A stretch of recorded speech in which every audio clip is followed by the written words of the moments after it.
덕하! 안녕하세요, 축덕입니다. 매 시즌 막판이 되면 어느 팀이 리그 우승을 차지하게 될까 조마조마하게 보는 것은 축구계의 꿀잼 요소 중 하나라고 할 수 있는데, 그것만큼 또 재밌는 것이 있죠. 바로 어떤 팀이 상위 리그의 생활을 접고 하부 리그로 강등을 당하는가 보는 것입니다. 그래서 이번 영상에서는 역대급으로 치열했던 강등권 경쟁을 펼치는 팀들에 대해서 몇 가지 소개해드릴까 합니다. 자, 그럼 우승 경쟁만큼 꿀잼이었던 강등권 경쟁 사례엔 어떤 것이 있었는지 영상 get it!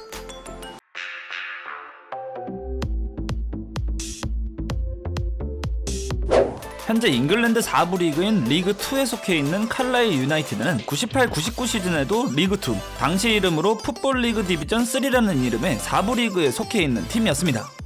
당시에 이 4부 리그에 대해 추가 설명해드리자면 총 24개의 팀이 경쟁, 46경기를 치러서 딱 한 팀이 강등을 당하는 시스템이었는데, 98-99 시즌이 45경기까지 펼쳐진 상황에서 칼라일 유나이티드의 순위는 24위로 꼴찌였죠.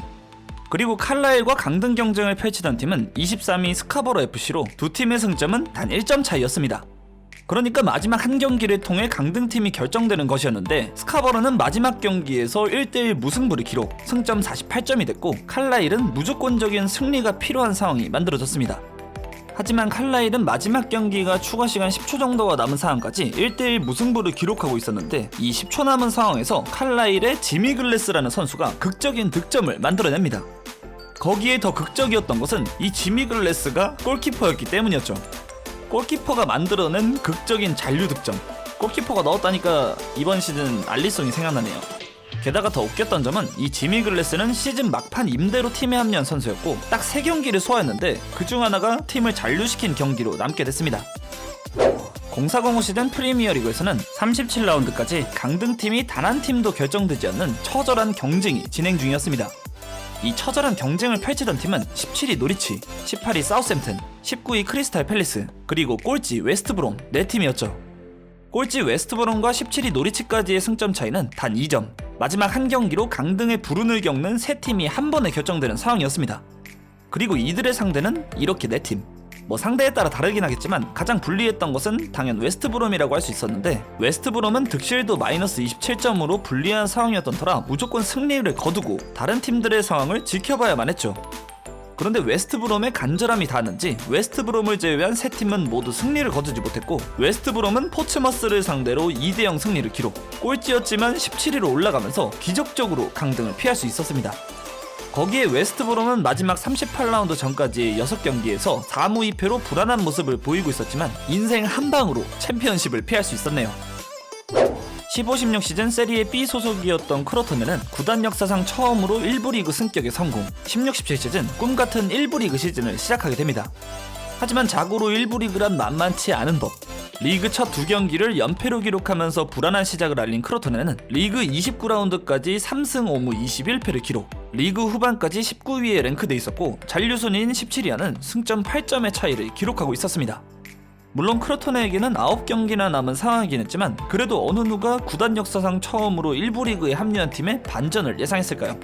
놀랍게도 크로토네는 그 반전을 만들어내게 되는데, 마지막 38라운드 전까지 크로토네는 5승 2무 1패라는 호성적을 기록, 17위 엠폴리를 단 1점 차이로 따라잡았고 마지막 38라운드에서 라치오를 상대로 3대1 승리, 엠폴리는 이미 강등이 확정됐던 팔레르모에게 덜미를 잡히면서 크로토네가 최종적으로 생존하게 됩니다. 리그 마지막 경기에서 기적과 같은 역전 드라마가 나온 것은 아니었지만 11-12 시즌의 위건 역시 지옥같은 강등 경쟁을 뚫고 나간 팀이라고 할 수 있습니다. 11-12 시즌 프리미어리그 리그 29라운드까지 위건이 거두고 있던 성적은 29경기 4승 10무 15패로 승점 22점, 리그 꼴찌인 울버햄튼과 승점이 같은 19위였습니다. 물론 리그 경기가 9경기나 남은 상황이었고 위건보다 위에 랭크된 팀들도 못 넘을 산은 아니었기 때문에 위건으로서는 나름 해볼만한 상황이었죠. 하지만 위건의 이후 일정을 생각한다면 결코 만만한 일은 아니었습니다. 위건이 남은 리그 9경기에서 상대해야 했던 팀 중에는 리버풀, 첼시, 맨유, 아스날, 뉴캐슬 등 리그 중상위권 팀들이 절반이었죠. 그런데 이런 암담한 상황에서 잔류왕이라는 별명이 있는 위건의 진가가 드러나게 됩니다. 위건은 이 중상위권 팀 중 첼시를 제외한 4팀에게 모두 승리를 기록했고 남은 경기에서 3승 1패를 기록, 이 지옥의 9경기에서 무려 7승 2패를 기록하면서 잔류왕은 이런 것이다 라는 것처럼 유유히 강등권을 탈출했습니다. 프리미어리그에 위건이라는 잔류왕이 있었다면 라리가에는 레알 사라고사가 있었습니다. 근데 둘 다 지금은 사건이 발생했던 것은 1012 시즌 리그 37라운드까지 진행됐을 당시 강등권 팀 중 2개의 팀은 이미 강등이 확정된 상태였고 남은 18위 한 자리의 주인만 남은 상황이었죠. 그리고 강등을 당해야 하는 18위에 근접했던 팀은 12위 레반테부터 18위 레알 사라고사까지 무려 7팀에 달았습니다. 그러니까 리그 12위부터 18위까지 승점 단 3점 차이였다는 건데 거기에 사라고사의 마지막 38라운드 상대가 레반테였으니 그런데 비기더라도 강등이 될 수 있던 위기의 사라고사는 마지막 38라운드 레반테 원정에서 2대1 승리를 기록해 강등권을 탈출할 수 있었고 레반테가 피한 강등의 주인공은 라리가 20년 만에 강등을 당한 전통의 강호 데포르티보였습니다.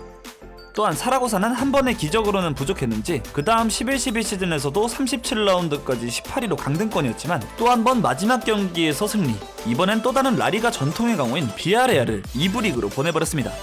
강등 경쟁 개꿀잼. 지금은 강등권과는 다소 거리가 있는 팀인 에버튼이 매우 위험했던 93-94 시즌 프리미어리그도 선정했습니다. 당시의 프리미어리그는 지금과는 다르게 총 22개의 팀이 리그를 구성, 총 42라운드까지 리그가 진행됐는데 리그 한 경기만을 남긴 41라운드까지 에버튼의 순위는 강등 순위였던 리그 20위였죠. 가장 먼저 강등이 확정된 스윈든 타운을 제외하면 17위 사우스햄튼부터 21위 올드햄 어슬레틱까지 승점 차이가 단 3점이었기 때문에 마지막 42라운드의 경기에 따라 강등팀이 바뀔 수도 있는 상황이었습니다. 그리고 이 5팀의 프리미어리그 생존이 걸린 42라운드 강등 경쟁을 펼친 5팀이 만나는 상대는 다음과 같았는데 순위까지 보시면 리그 2위였던 블랙번, 리그 6위였던 윈블던을 상대해야 했던 입스위치와 에버튼이 가장 힘든 경기를 앞두고 있었습니다. 여담이지만 셰필드가 상대했던 첼시는 당시 리그 14위로 지금과 같은 강팀은 아니었고요. 그렇게 시작된 운명의 마지막 경기 에버튼은 전반 20분 만에 2골을 실점하며 최악의 스타트를 보였지만 전반 24분 추격골, 후반 22분 동점골, 그리고 후반 36분 역전골까지 뽑아내며 기적적인 역전승을 달성하게 됩니다. 거기에 앞서 설명드렸듯 18위였던 셰필드는 승점 42점으로 무승부만 거둬도 에버튼보다 골득실이 앞섰기 때문에 잔류를 확정지을 수 있었지만 첼시와의 마지막 경기에서 후반 45분 역전골을 내주며 패배하게 됐고 결국 셰필드가 강등을 당하게 됐습니다. 98-99 시즌 분데스리가에서 기적적인 강등권 탈출을 겪은 아인트라흐트 프랑크푸르트를 마지막 팀으로 선정했습니다. 당시 분데스리가는 총 18팀이 리그를 구성, 지금과는 다르게 16위부터 18위까지 3팀이 강등을 당하는 시스템이었는데 리그 마지막 34라운드를 남긴 시점까지 프랑크푸르트는 16위로 강등 위기에 처해 있었죠. 좀 더 구체적으로 본다면 17위와 18위는 강등이 확정됐던 터라 남은 강등 한 자리를 두고 12위 니른베르크부터 16위 프랑크푸르트까지 승점 3점의 차이를 두고 5팀이 잔류 경쟁을 펼쳐야 했습니다. 당연히 프랑크푸르트는 가장 낮은 승점이었기 때문에 가장 불리한 상황이었는데 프랑크푸르트가 잔류를 하기 위해서는 조금 복잡한 조건이 있었죠. 먼저 프랑크푸르트는 무조건 승리가 필요했습니다. 남은 팀이 모두 패배를 하고 프랑크푸르트가 비기는 경우 승점은 잔류팀과 같아질 수는 있지만 골득실에서 밀려 강등을 당할 수밖에 없었기에 무조건 승리가 필요했죠.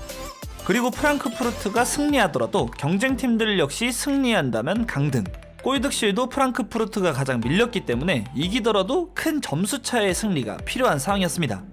조건 졸라 까다롭네.